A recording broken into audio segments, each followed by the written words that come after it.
अस्सलाम वालेकुम। प्रोग्राम बयानिया के साथ मैं हूं आलिया शब्बीर। नासरीन, 2022 के लिए इलेक्शन की तैयारी हो रही है। क्या 2022 में इलेक्शन शफाफ होंगे? पाकिस्तान का बहुत ही पुराना बहुत ही दरीना ख्वाब जो कि पूरा हो सकता है या नहीं हो सकता है, इसके लिए क्या सब मुत्तफिक हो सकते हैं या नहीं, ये भी एक अहम क्वेश्चन है। लेकिन इसका जवाब कौन देगा, ये बार बार सवाल उठाया जाने वाला, लेकिन इसका हल और जवाब कहीं पर भी नहीं है।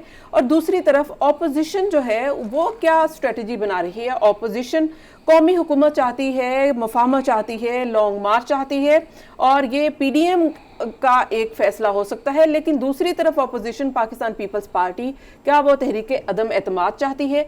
ये बिखरी हुई अपोजिशन क्या मुत्तहिद होकर कोई फैसला कर पाएगी या फिर अपनी अलग अलग पोजीशन पर बरकरार रहकर किसी हतमी नतीजे पर पहुंचकर हुकूमत को टफ टाइम देंगे? आज के यही हमारे मौजूआत हैं, इन्हीं पर बात करेंगे। मेरे साथ स्टूडियो में मौजूद हैं जुल्फ़कार राहा साहब, सीनियर तज्ज़ियाकार हैं। जुल्फ़कार राहा साहब, बहुत बहुत शुक्रिया स्टूडियो तशरीफ आवरी का। और हमें ज्वाइन किया है मुज़म्मिल सोहरवर्दी साहब ने, एंकर पर्सन है, सीनियर जर्नलिस्ट हैं। मुज़म्मिल साहब, आपका भी शुक्रिया। और प्रोग्राम में हमारा साथ देंगे ब्रिगेडियर रिटायर्ड फारूक हमीद साहब। ब्रिगेडियर साहब, आपका भी शुक्रिया प्रोग्राम में ज्वाइन करने के लिए। प्रोग्राम का आगाज़ कर लेते हैं जुल्फ़कार राहा साहब आपसे, और ये बताइए कि 2022 के लिए इलेक्शन की तैयारी हो रही है और इसी को फोकस किया जा रहा है और ऑपोजिशन ये समझ रही है। ये हम पहले भी बात कर चुके हैं, ये नई बात नहीं है।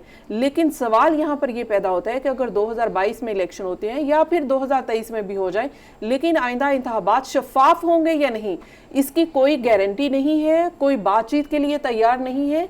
क्या आपको लगता है कि ऐसे माहौल में शफाफ इंतखाबात होंगे? आपके इंट्रो से तो अंदाज़ा ये लगाया जा सकता है कि इलेक्शन 2022 में हो रहे हैं। और आपको याद होगा कि लास्ट प्रोग्राम में मैंने आपको ये खबर दी थी और इस पे एक साहब और थे, उन्होंने बड़ा शदीद इख्तलाफ किया था कि ऐसा हो ही नहीं सकता।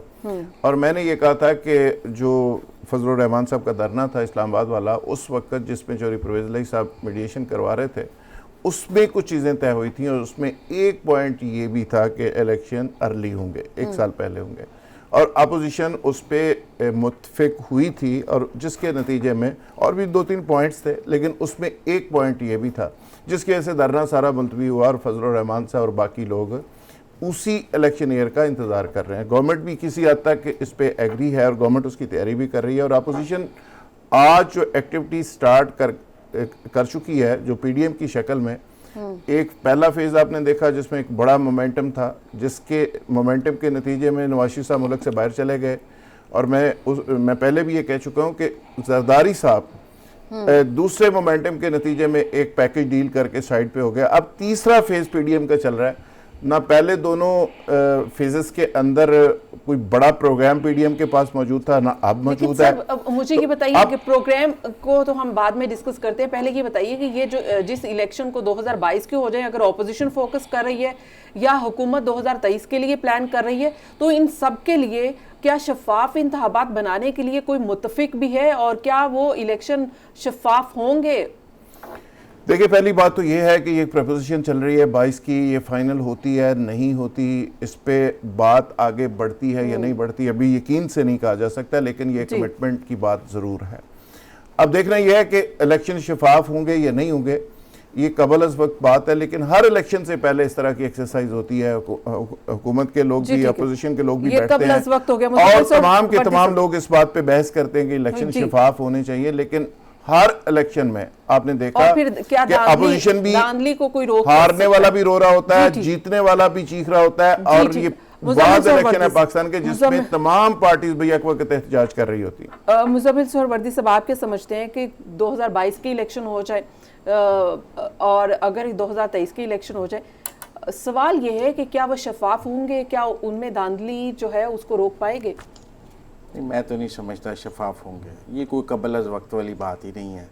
मतलब ये कहना कबल अज़ वक्त तो मज़ाक़ खेज़ बात है। सबको पता है कि शफाफ नहीं होंगे और जिसको जो पियामन भाएगा वही जीतेगा, और कौन किसको कितना पियामन भाता है ये भी सबको नज़र आ रहा है। नई सफ़बंदी भी नज़र आ रही है। अगर 2022 में इलेक्शन होने हैं तो इसका मतलब है कि इमरान खान साहब ने जाना है, वो क्यों अपने टेन्योर से एक दिन पहले भी इलेक्शन कराएंगे? उनकी पॉपुलैरिटी ग्राफ कौन सा इतना ऊपर है कि वो सोचेंगे मैं अगर अब आज इलेक्शन कराऊं तो 2/3 भाई जीत जाऊंगा, मैं आज इलेक्शन कराऊं तो मेरी सादा अक्सरियत आ जाएगी। 10 ज़िमनी इंतखाब वो हारे हैं, अपनी जीती हुई सीटें वो दोबारा ज़िमनी इंतखाब में आ रहे हैं। जो गवर्नमेंट मुसलसल ज़िमनी इंतखाब आ रही हो, और एक जो सियालकोट वाली सीट है वो भी उन्होंने काफ लीग से कैंडिडेट मुस्तार लेके जीती है, अपना कैंडिडेट उनका वहां भी नहीं जीत सकता था। वो पार्टी 1 साल कबल इलेक्शन कराने पे ये सोचे कि मैं जीत जाऊंगी, यहाँ तो मैच फिक्स होगा उनके जीतने का। यहाँ फिर ये है कि इमरान खान साहब जा रहे हैं और जो कौमी हुकूमत की बात हो रही है वो कौमी हुकूमत आकर फौरन इंतखाबात का ऐलान करेगी, क्योंकि मैं नहीं समझता कि इमरान खान साहब इस वक्त कोई ऐसी पोजीशन में हैं कि वो मुल्क में फौरी इंतखाबात का ऐलान कर दें, क्योंकि उनको वक्त चाहिए। इस वक्त महंगाई की वजह से रुपए की कदर रोज़ गिर रही है, पॉपुलैरिटी उनकी गिर रही है, उन्हें टाइम चाहिए। वो 2023 अगस्त तक अपना टाइम पूरा करेंगे ताकि उन्हें कुछ चीज़ें मैनेज करने का मौका मिल जाए। अगर 2022 में इंतखाबात होने हैं तो फिर शायद पिया बदल गया है, अब जो मन बहा पिया है वो और है। हम देख रहे हैं बिलावल की सरगर्मियां भी, हम कौमी हुकूमत की बात भी देख रहे हैं, फिर तो मंजरनामा ही बदल गया ना। पंजाब में क्या वो जोड़ तोड़ करते हैं, इस पर भी बात करते हैं, लेकिन ब्रिगेडियर साहब पिया मन भाई की बात हो रही है, तो ये पिया मन भाई 2022-23 में किस पोजीशन पर है और किसको भाएगा? बिस्मिल्लाहिर्रहमानिर्रहीम, बहुत शुक्रिया। कोई पिया मन भाई नहीं है, ये सब पॉलिटिकल शोशे हैं। नेशनल गवर्नमेंट हो गया, 2022 के इलेक्शन हो गए, अब इनसे ये 24 महीने गुजारने जो है ना वो भी कुछ पॉलिटिकल पार्टीज के लिए बड़े मुश्किल हो रहे हैं। मुझे ये बताएं, अगर पीपल्स पार्टी PMLN ने 5 साल पूरे किए हैं तो why should PTI not complete its 5 years? I will agree with Muzammil Sarwarti साहब कि अभी उनके इतने मेगा प्रोजेक्ट चल रहे हैं, उन्होंने तो उनको मुकम्मल करना है, उनको ये 2 साल उनके लिए बहुत इंपॉर्टेंट है। और नंबर 2 ये है कि अभी आज की खबर है कि अब उन्होंने प्राइम मिनिस्टर ने डायरेक्ट किया है पंजाब गवर्नमेंट को, चीफ मिनिस्टर को, जनाब लोकल बॉडी इलेक्शन की तैयारी करें। यस, अगले साल लोकल बॉडी इलेक्शन होंगे। अभी इस साल कैंटोनमेंट बोर्ड इलेक्शन हो जाएंगे, local body election next year, और फिर उसके बाद तैयारी होगी भरपूर फाइनल और अपना 2023 जनरल इलेक्शन। याद रखें, अगले 2022 में, अब मैं एग्जांपल करता हूं कि अगर आप सोच रहे हैं कि बाकी इलेक्शन हो रहे हैं जनरल, और भाई वो इलेक्ट्रॉनिक वोटिंग निजाम जो है वो आना है, मैं आपको भी लिख लें अगर कागज आपके पास है कि EVM के ऊपर ही इलेक्शन होंगे, इलेक्ट्रॉनिक वोटिंग पे होंगे, तो उसके लिए इलेक्शन कमीशन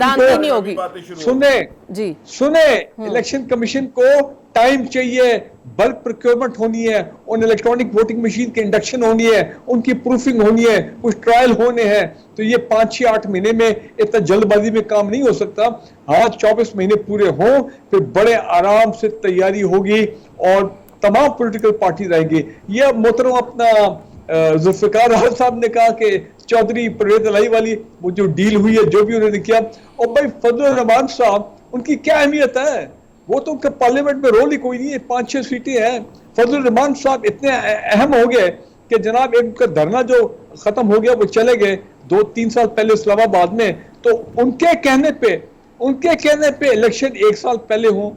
ओ भाई, हैव अ हार्ट, ऐसे नहीं होता है, इस तरह नहीं चलता है। और अगर मुझे ये बताएं, अगर यही बात थी कि वाकई ये फैसला हुआ था कि 2022 में इलेक्शन होंगे, तो फिर वो PDM जो बनी उसके बाद, और PDM में कहा जनाब हम रेजिग्नेशन की बात होगी, लॉन्ग मार्च की बात होगी, इस गवर्नमेंट को उठा के बाहर निकालेंगे, फिर उस सारी चीज की क्या जरूरत थी? जब फजलुर रहमान साहब को अगर दे दी गई थी ये अपना कमिटमेंट कि भाई 2022 में 1 साल पहले अर्ली इलेक्शन कराएंगे, सवाल ही नहीं पैदा होता। हाँ, जहां मैं एक चीज देख रहा हूं कि मुझे वो बड़ी अनयूजुअल चीज नजर आ रही है, जो जिस तरफ जुल्फिकार राहत साहब ने इशारा किया कि जरदारी साहब और शहबाज शरीफ साहब के जो केसेस हैं वो पिछले चंद महीने से मामला बिल्कुल चुपचाप है, कोई एक्टिविटी नहीं हो रही, कोई खबर नहीं आ रही है। वो क्या मामला हैं?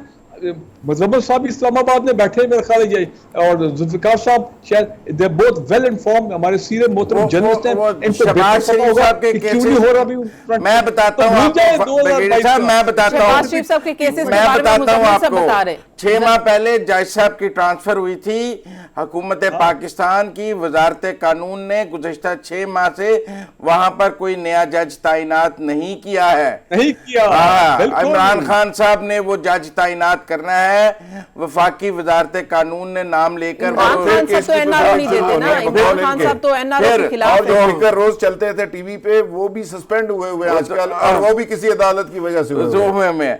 तो इसलिए वो वजारत कानून जो फरोग नसीम साहब के पास है, जिनके बारे में MQM कहती है कि वो हमारे नुमाइंदे नहीं है, PTI कहती है हमारे नुमाइंदे नहीं है, वो जो अल्लाह के नुमाइंदे हैं, और जो वजारत कानून उनके पास है 6 दफा इस्तीफा देके वापस वजीर कानून बने हैं, कभी वकील बन जाते हैं, कभी वजीर कानून बन जाते हैं। उन्होंने 6 माह से जज तैनात नहीं किया है। आ गई आपको बात समझ? और सिर्फ ये बात नहीं, एक बात मैं ऐड कर दूं मुजम्मिल साहब, वो सिर्फ जजेस का मामला नहीं है, वो 30 इत्तेसाब अदालतें जो इत्तेसाब अदालत के जज कोर्ट में जाके अदालत के हम लेके आए हैं ग्राउंड, वो अदालत की खबर नहीं है। जो है वो इत्तेसाब के अमल को भूल गया लगता है। बरगेड़ साहब, मैं आपकी बात को आगे बढ़ा रहा हूँ। मुजम्मिल साहब ने बड़ी सादगी से और बड़ा टेक्निकल जवाब दिया है। हालांकि शहबाज शरीफ साहब के जो तर्जुमान है वो मलक अहमद खान मुकर्रर हो गए हैं, लेकिन इतना टेक्निकल जवाब वो भी नहीं दे सकते। हालांकि मुजम्मिल साहब को पता होना चाहिए कि ये सीजनल किस्म के जो 2-4 चैनल्स के ऊपर टिकर चलते हैं, तवातर के साथ कि शहबाज शरीफ साहब आज पेश होंगे, आज अदालत जाएंगे, आज नैब जाएंगे, आज हमजा साहब जाएंगे, वो सारे टिकर भी मुअत्तल हो गए हैं, डिसमिस हो गए। बिल्कुल। और वो एक सीजनल काम होता है कि जब चलना मफाहमत की बात हो रही थी ना, तो अब तो वो कौमी हुकूमत की बात मफाहमत का मामला आता है तो सारी चीजें, सारी प्रोसीडिंग्स रुक जाती हैं। तो सिर्फ मुजम्मिल साहब एक जज की वजह से नहीं हुआ, जज है नहीं तो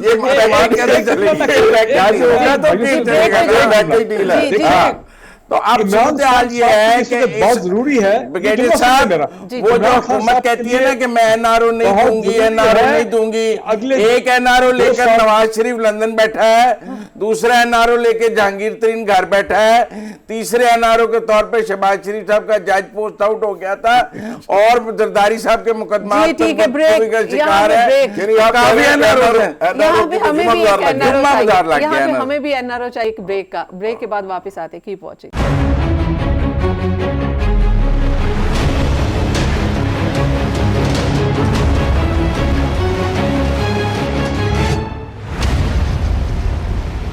वेलकम बैक नाज़रीन, प्रोग्राम एक बार फिर से खुशामदीद। और हम प्रोग्राम को आगे बढ़ाते हैं और कुछ बात कर लेते हैं कौमी हुकूमत मफाहमत लॉन्ग मार्च के हवाले से। ब्रिगेडियर साहब, आप एक शॉर्ट सा कमेंट कर दीजिए, ब्रेक से पहले आप कुछ कहना चाह रहे थे। मैं ये कह रहा हूँ कि नेशनल गवर्नमेंट जो है ना, ये उस वक्त आती है, बिल्कुल माजी में भी मतलब इस तरह हो सकता है, जब एक मुल्क में पॉलिटिकल क्राइसिस हो, ठीक है ना जी, या कोई बहुत बड़ा कोई ऐसा मसला हो कि मुल्क का निज़ाम नहीं आगे चल रहा, और इसलिए तमाम हुकूमतें ये समझती हैं कि नेशनल गवर्नमेंट बने ताकि हालात को कंट्रोल किया जाए and then go towards election और जो भी डेमोक्रेटिक तरीका है। मेरा ख्याल है यहाँ पे इस वक्त मुझे तो कोई क्राइसिस नजर नहीं आ रहा है। अपना शरीफ फैमिली, जरदारी फैमिली, वो अपने इंटरेस्ट के लिए लड़ने के केसेस उनके मुजम्मिल साहब ने कह दिया कि एक एनआरओ मिल गया था, नवाज शरीफ, दूसरा जरदारी साहब, तीसरा शहबाज शरीफ साहब, चौथा जहांगीर तरीन साहब। तो ये एनआरओ वाला मामला तो एक बात सुन लें, मुझे अगले 2 साल इसलिए on a very serious note Imran Khan साहब के लिए इंपॉर्टेंट है, उनके बड़े बड़े मेगा प्रोजेक्ट्स पूरे पाकिस्तान में, खासकर पंजाब में चल रहे हैं, केपी में चल रहे हैं, तो लिहाजा उन मेगा प्रोजेक्ट्स को उन्होंने मुकम्मल करना है, बिकॉज वही उनके फ्लैगशिप प्रोजेक्ट्स हैं जो उन्होंने लोगों को अगले इलेक्शन से पहले प्रेजेंट करने हैं। अगर वो प्रोजेक्ट रह जाएंगे, हॉस्पिटल इलेक्शन के लिए वही के पास सब कुछ होगा। जुल्फकार साहब, ये बताइए कि ये जो बात हो रही है कौमी हुकूमत की, मफाहमत की, शहबाज शरीफ साहब का बयानिया ये है कि कौमी हुकूमत, मफाहमत, फिर मरियम नवाज उससे डिसएग्री करती हैं, आखिर क्या वजह है कि ये इख्तलाफात क्यों हैं? देखिए, इख्तलाफात हमें तो शायद बुरे लगते हों, लेकिन उनकी एक मैनेजमेंट है with in the party, with in the family, और वो मैनेजमेंट हमेशा उन्हें सूट भी करती है और उनको हमेशा उसका फ़ायदा भी हुआ है। कुछ लोग समझते हैं कि नवाज शरीफ साहब निज़ामत की सियासत करते हैं और उसकी वजह से शायद वो बिल्कुल ही समझदार नहीं है और उनको कोई अकल नहीं है, कुछ नहीं पता नहीं है। वो 3 दफ़ा प्राइम मिनिस्टर रहे हैं, उनकी एक अपना भी डिज़ाइन होगा, और वो दोस्तों को कहते हैं कि मुझे जो कुछ मिला है वो उसी मुज़ामत के नतीजे में मिला। अच्छा, दूसरी रह की बात, उनकी फैमिली के अंदर एक मफाहमत के बादशाह भी हैं जो शहबाज शरीफ साहब हैं। तो शहबाज शरीफ साहब गुड कॉप बैड कॉप वाली सियासत शुरू से चलती रही है और आज भी वो चल रही है।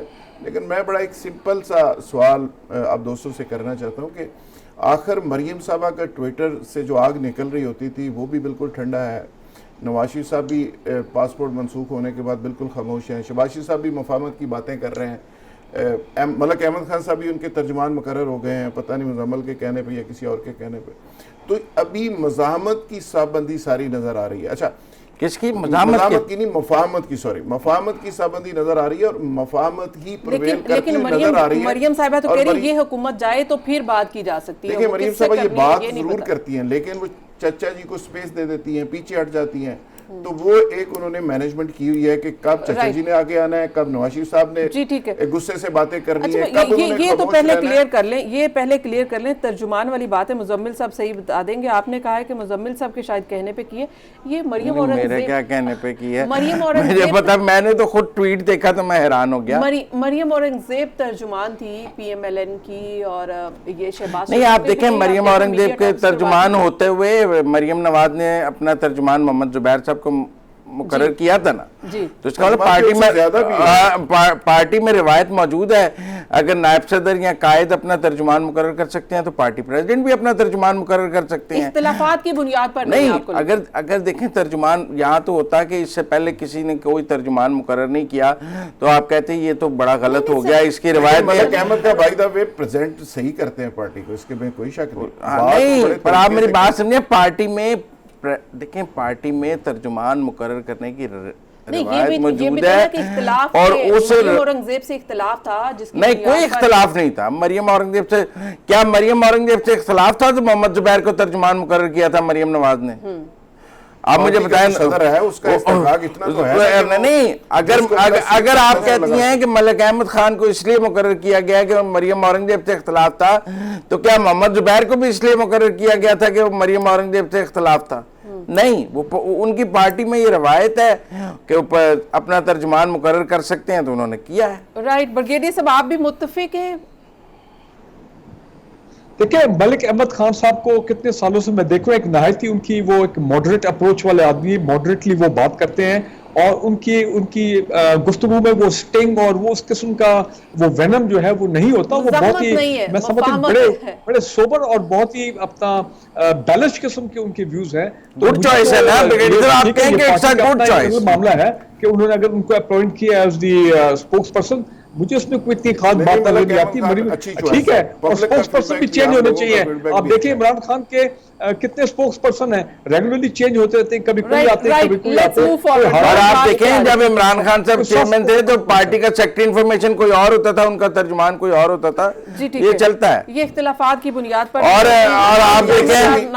आप देखें फवाद चौधरी भी जब पीपल्स पार्टी में थे तो बिलावल भुट्टो के तर्जुमान थे, हालांकि सेक्रेटरी इत्तलात कोई और था। लेकिन सबसे बड़ी वैसे खबर तो ये है कि शहबाज शरीफ साहब जब कौमी हुकूमत की बात कर रहे हैं, एक तरफ उनके भाई का पासपोर्ट मनसूख हुआ है, दूसरी तरफ वो मज़ामत की बात कर रहे हैं नवाज शरीफ साहब, मरियम साहबा मज़ामत की बात कर रहे हैं, तो ये कौन सी कौमी हुकूमत का चूरन बेच रहे हैं, ये नहीं समझ आ रही। देखें, आप देखें मरियम नवाज ने उसके जवाब में जब उनसे सवाल हुआ तो उन्होंने कहा कि कौमी मुसालियत की बात हुई है और कौमी मुसालियत के हम हक में हैं और हक में, और इमरान खान की हुकूमत अगर जाएगी, घर भेजा जाएगा तो फिर करेगी तो हम हक में नहीं। सर्टनली सियासत में कोई घाटे का सौदा तो नहीं करता ना, सियासत है, कोई चैरिटी तो नहीं हो रही।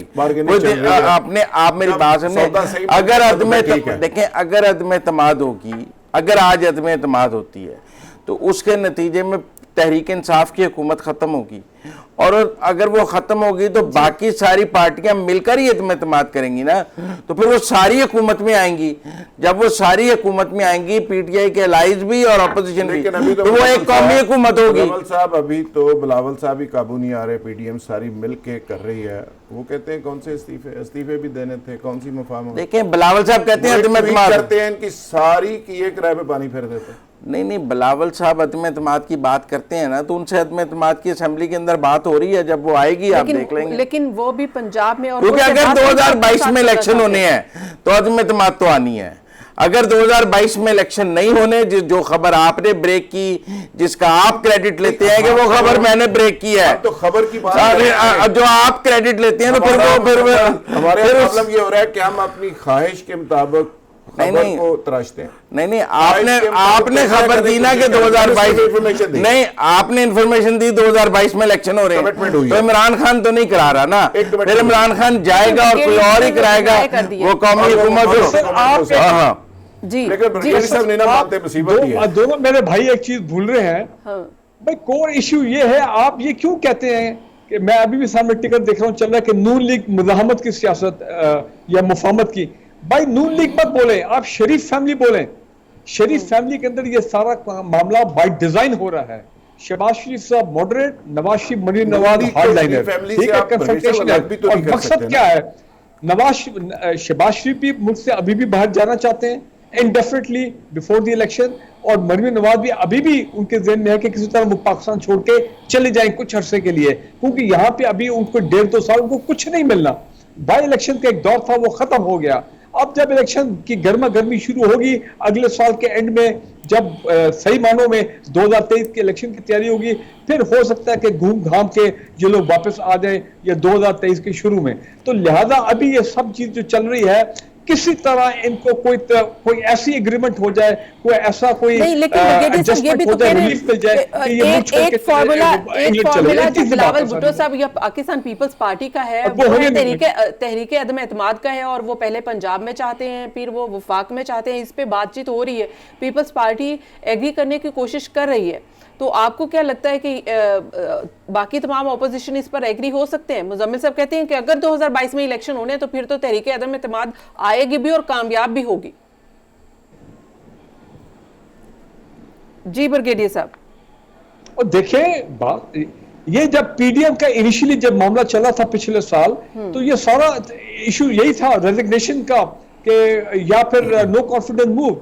लेकिन try to understand, Zardari family और शरीफ फैमिली के इंटरेस्ट जो हैं उनके अपने डिफरेंट हैं। जरदारी फैमिली बाहर भागने के मूड में नहीं है, बाहर जाने के मूड में नहीं है, वो यहीं पे रहना चाहते हैं कि कोई उनको यहाँ पे रह के कुछ रिलीफ मिल जाए। जिस तरह उनके केसेस की बात नहीं हम नहीं सुन रहे हैं, लेकिन शरीफ फैमिली का इनका मकसद डिफरेंट, इनके पॉलिटिकल ऑब्जेक्टिव्स भी इनके डिफरेंट हैं। मेरा नहीं ख्याल है कि ये इस किस्म के, देखें मैं फिर ये कह रहा हूँ कि ये मामले चलते रहेंगे कि नो कॉन्फिडेंस मूव ये हो वो, लेकिन एक्चुअली ये चीजें नहीं होनी लगी।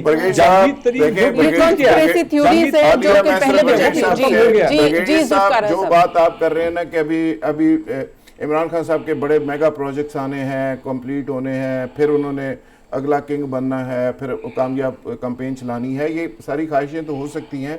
जिस मुल्क के अंदर पिछले इतने अरसे से एक बयानिया डेवलप किया गया नवाज शरीफ के खिलाफ, शहबाज शरीफ के खिलाफ, अरबों खरबों रुपए की करप्शन सामने लाई गई, तमाम अदालतें, तमाम media focused by Sharif family and people's party Zardari family, अगर उनके खिलाफ ये सारे टिकर, सारा एहतसाब, सारी अदालतें, सारी तारीखें बंद हो सकती हैं और वो सुकून से घरों में बैठे हुए हैं, जरदारी सिस्टम भी बंद, एजी मजीद साहब का केस भी बंद। आप मुझे बताएं कि एक लंबी लिस्ट है, तो इस तरह के अगर मुआवजे हो सकते हैं ब्रिगेडियर साहब, तो इस मुल्क में कुछ भी हो सकता है। चलते हुए प्रोजेक्ट्स प्राइम मिनिस्टर को इफ्तिताह करने का मौका नहीं मिलता। मुसीबत ये है कि आप कन्विंस हैं कि देखें कि इस मुल्क में कुछ भी अच्छा, मेरी बात से मुत्तफिक हो गए हैं, इसका मतलब है मैंने कायल कर लिया इस मुल्क में कुछ भी हो सकता है। लेकिन ब्रिगेडियर साहब चूंकि पूरा उम्मीद है, लेकिन एक बात मैं कह दूं जुल्फिकार भाई, एक मैं बात कह दूं जी, इमरान खान साहब अगर ठंडे पड़ जाते हैं और अपना हाथ उठा लेते हैं, और अभी ऐसे नजर आ रहा है कि वो एहतसाब की बात करनी उन्होंने छोड़ दी है, वो ज्यादा उस पर अब फोकस नहीं कर रहे हैं, वो ये इकोनॉमिक इश्यूज, ये कंस्ट्रक्शन इंडस्ट्री, फलां इंडस्ट्री और एफबीआर, ये और आजादी बता अफगानिस्तान आप ये कहना चाह रहे हैं कि इमरान खान साहब ने शहबाज शरीफ के खिलाफ किया, ब्रिगेडियर साहब एक सवाल का जवाब दें, तो पीटीआई को बहुत उसका सेटबैक मिलेगा अगले इलेक्शन में कि ये एहतसाब के फोकस से ये बिल्कुल हट गए। ये बड़ा नुकसानदेह साबित होगा अगर इन केसेस के ऊपर कोई पेशरफ्त ना हुई, जैसा सुप्रीम कोर्ट ने कहा डे टू डे हियरिंग होनी चाहिए, गवर्नमेंट ठंडी बैठ जाती है, इनको नुकसान होगा। ब्रेक शामिल करते हैं, ब्रेक के बाद मजीद की पहुंचे।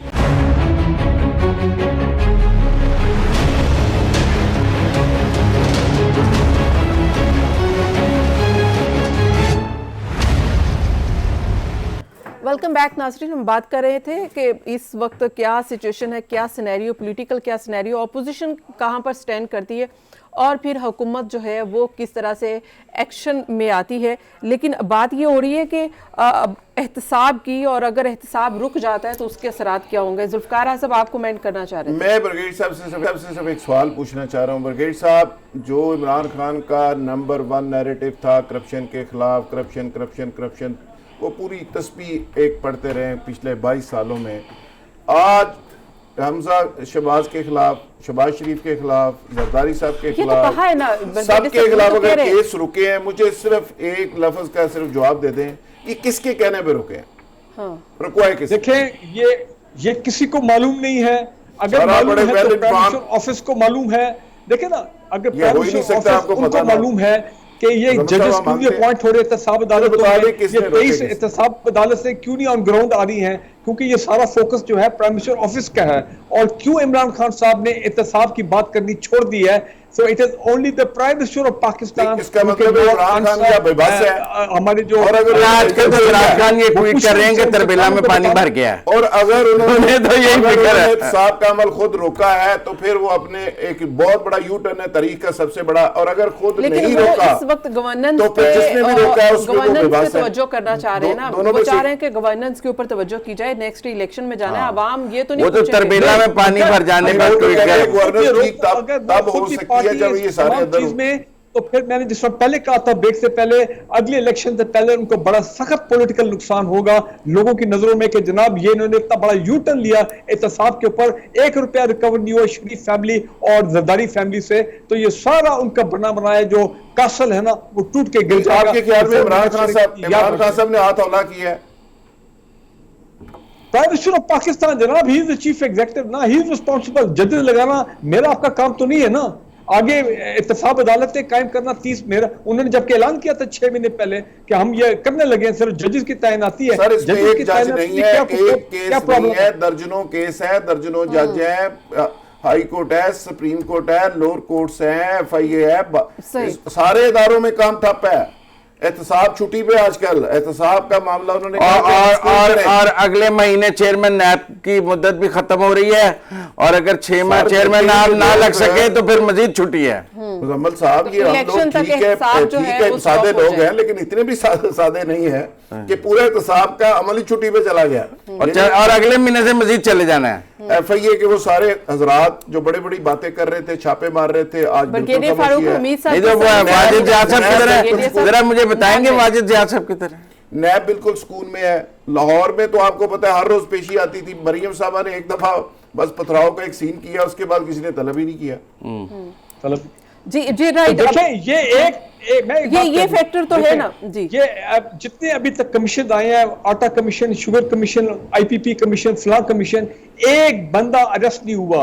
FIA ने बड़ा आगे काम दिखाया और इतनी महंगी LNG खरीदी है, उस पर भी कोई अरेस्ट नहीं हुआ।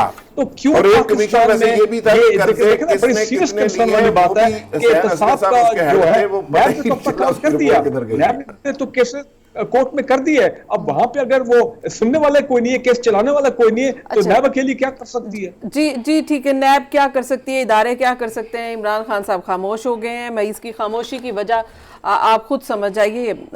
इसको आगे लेकर चलते हैं। लॉन्ग मार्च की मुजम्मिल साहब जो बात हो रही है कि जी एक बार फिर लॉन्ग मार्च हो सकता है, बिलावल साहब ने कहा है कि करें 100 बिस्मिल्लाह आप अगर लॉन्ग मार्च करना चाहते हैं। तो क्या ऐसे PDM अपने आप को एक सियासी रिवाइवल के लिए ये ऐसे कह रही है? पहले भी लॉन्ग मार्च का कहा, नहीं हुआ। देखिए, लॉन्ग मार्च का जब कहा जाता है तो बातचीत बैक चैनल डिप्लोमेसी से शुरू हो जाती है कि लॉन्ग मार्च ना किया जाए। और जुल्फकार साहब ने बताया कि जब पहला लॉन्ग मार्च हुआ फजलुर रहमान का, तो उसके बाद उनसे बातचीत करके ही ख़त्म किया गया। अब अगर मुस्लिम लीग नून भी इस लॉन्ग मार्च में शामिल होगी, फजलुर रहमान भी होंगे, बलोच कॉम्प्रेस भी होंगे, बाकी लोग भी सारे शामिल होंगे। पीपल्स पार्टी की तो अब देखिए ना, पंजाब, इस्लामाबाद, KP में कोई पब्लिक प्रेजेंस नहीं है।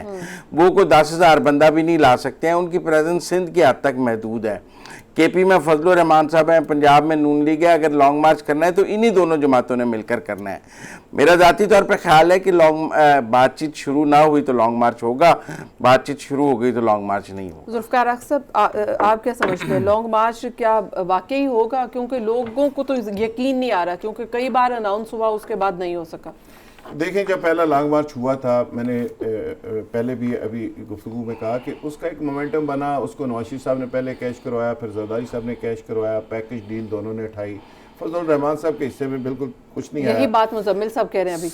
सर उसमें मेरी इतला ये है कि जो लोग नेगोशिएशन कर रहे थे उनमें से एक बंदे ने मुझे बताया, उसने कहा कि उस वक्त गवर्नमेंट पाकिस्तान ने, इमरान खान जिस गवर्नमेंट के चीफ एग्जीक्यूटिव हैं, उन्होंने ग्रीन सिग्नल दिया था कि इनको वापस भेजें और ये ऑप्शन हो सकती हैं। और उसमें एक ऑप्शन ये भी थी कि 22 के इलेक्शन की कमिटमेंट दें जी जाएं। अच्छा, फजल रहमान साहब को कहा यह भी जा रहा है कि आगे बलूचिस्तान की भी कोई डील हुई है, पंजाब को 2 हिस्सों में ज़ाहिर तकसीम कर दिया गया, इसकी भी कोई डील हुई है। पीपल्स पार्टी कह रही है कि हमारे हाथ में अमरीकी पर्ची है और आगे हम इक़्तिदार में आ रहे हैं। वो जगह जगह बड़े बड़े हाथ उठा के बात कर रहे हैं, बड़े बड़े दावे कर रहे हैं। तो अभी 23 पे 22 पे लोगों की नज़र है। लेकिन जहाँ तक लॉन्ग मार्च की बात है, 77 के निज़ाम मुस्वा की तहरीक से शुरू हो जाए, जजेस बहाली तहरीक तक आ जाए, कोई तहरीक इस मुल्क में कभी कामयाब नहीं हुई जब तक उसको कामयाब करने वाले पीछे मुहर्रिकात या लोग मौजूद नहीं होते, उसकी सपोर्ट नहीं होती।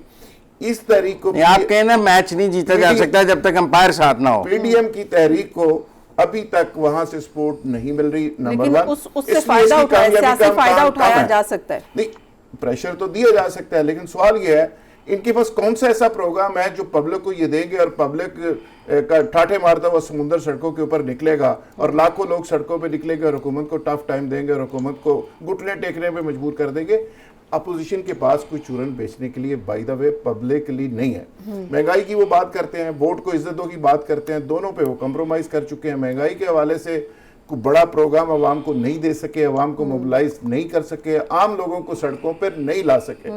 ये फैक्ट है। जो वो सड़कों पे जिन लोगों को ये अभी कराची लाए हैं वो आम लोग नहीं थे। मेरा ख्याल है वो तो सारे चैम्बर्स के सदूर थे। 2000 बंदा था। देखिए, नहीं, मैं कहता हूँ जी 100 बंदा भी था, आम आदमी थे ना। नहीं, आम आदमी थे ना। नहीं, मेरा मतलब है जब जितनी पार्टी है ना, सारे पार्टियों के जो नहीं सारे गाड़ी में एक मिनट बात उससे ज्यादा कराची उनका वीक लेग था। कराची उनका वीक लेग था। लाहौर में जब नवाज शरीफ साहब कोट लाखपत जेल गए थे, आपको याद होगा 400 बंदा नहीं था लाहौर के अंदर। तो और फिर भी और 400 बंदा भी नहीं था और फिर भी गवर्नमेंट मिलते कर रही थी कि बाहर चले जाएं। ये अलग बात है कि अभी 400 भी नहीं था। अगर 400 हो जाता तो क्या हो जाता? अलर्ट एम्बुलेंस खड़ी थी पायलट सीट के ऊपर, 24 घंटे सीट के ऊपर स्टार्ट होती थी। ये अलग बात है, ये अलग बात है। 24 घंटे अगर 400 ये अलग बात है। देखिए इसकी वजह ये थी, आप देखेंगे काम एक लाश हम उठा के फिर रहे हैं। हुकूमत कहाँ पे इस तरह रही थी, हम कहाँ हुकूमत कहाँ पे इस तरह रही थी, कहाँ रही थी, इसमें कोई शक नहीं है। तो मेरा ये ख्याल है प्रोटोकॉल पता है कि नवाज शरीफ साहब को अगर खांसी भी जोर से आए ना तो विद इन सेकेंड टॉप तक ये इतला जानी चाहिए। और मैं समझता हूँ कि ये हुकूमत जो है, ये हुकूमत लॉन्ग मार्च सहने की मुतम्मल ही नहीं है। मुतम्मल नहीं है, करने की है ये तो पहले बता देना, क्योंकि अभी तक उनमें करने की है ये नहीं है, इनमें सहने की नहीं है। ये मैं आपको बता दूं, इनके पाँव कांप जाते हैं, इनमें सहने की नहीं है। जी ब्रिगेडियर साहब देखें लॉन्ग मार्च के कुछ ऑब्जेक्टिव्स होते हैं। 2014 में भी कादरी साहब इमरान खान की लॉन्ग मार्च थी, मैंने पूरी अटेंड की थी, लाहौर से उनको रुखसत किया था और वहां पे भी मैं गया था। डॉक्टर कादरी साहब की जो पहली लॉन्ग मार्च थी मैं उस वक्त भी मौजूद था। देखें वो लॉन्ग मार्चेस जो है, या तो आपका कोई ऑब्जेक्टिव हो जो आप अचीव करना चाहते हैं। इस लॉन्ग मार्च का क्या ऑब्जेक्टिव है? कोई ऑब्जेक्टिव नहीं है, सिर्फ हंगामा राई, मीडिया को बिजी रखना, जरा पॉलिटिकल शोर शराबा।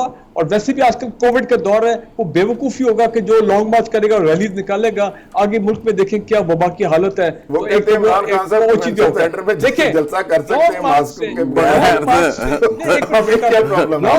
के लॉन्ग मार्च से अगर कोई पीडीएम समझता है कि हम 1-2 दिन करके इस्लामाबाद आके गवर्नमेंट चली जाएगी तो नहीं गई है। अगर 2014 में अपना नवाज शरीफ की गवर्नमेंट लॉन्ग मार्च से नहीं जा सकी, अब कैसे जा वहां तो 400 बंदा भी नहीं था, हालात ही नहीं है, खाली कुर्सियां थी। लिहाजा रेड्डी साहब तो अगर वो कहना है। वैसे शौक के तौर पे करना चाहते हैं, शुगल के तौर पे, कोई ऐसी बड़ी बात नहीं, हम भी इंजॉय करेंगे, हम सब बैठ के बुरहान साहब, पार्टियों को अपने वर्कर्स को बिजी रखना पड़ता है, उनको कोई प्रोग्राम देना पड़ता है, मोबिलाइजेशन करनी पड़ती है, पॉलिटिकली कायम रहना होता है, सर्वाइवल की मामला होता है, तो ये हल्की फुल्की मौसीकी जारी रखनी ये पड़ती है। पॉलिटिकल स्टंट है जो political parties as a opposition जाहिर है पीडीएम भी करेगी, पीपल्स पार्टी भी करेगी, लेकिन जो इसका हासिल हसूल है वो लगता है कि वो कुछ अचीव नहीं होगा। ये पॉलिटिकल मूवमेंट्स हैं जो के चलती रहेंगी। प्रोग्राम का वक्त खत्म हो गया। जुल्फकार राहा साहब बहुत शुक्रिया आपका भी, मुज़म्मिल सोहरवर्दी साहब आपका भी शुक्रिया, ब्रिगेडियर साहब आपका भी शुक्रिया प्रोग्राम में ज्वाइन करने के लिए। नाज़रीन, पाकिस्तान में इलेक्शन बड़ा ही इंपॉर्टेंट है, पाकिस्तान के कौम की तकदीर बदलने का फैसला है। नया पाकिस्तान बनना था। आज इमरान खान साहब ने कहा कि ये नया पाकिस्तान का मतलब एक जिद्दोजहद का नाम है, तो वो जो नया पाकिस्तान हम देखना चाहते थे वो तो जिद्दोजहद में तब्दील हो गया। ये मुकम्मल कौन करता है, ये भी एक मुअम्मा है। अब हल कौन करेगा, शफाफ इलेक्शन कौन करवाएगा, कौन यकीन करेगा, ये भी एक मुअम्मा है। अब इसको इन तमाम पॉलिटिकल पार्टीज़ को इन सब दायरे कार में रहकर ही पाकिस्तान के इलेक्शन को भी कंटेस्ट करना है और अवाम को भी मुतमईन करना है। आज के प्रोग्राम से मुझे दीजिए इजाज़त। अल्लाह हाफिज़।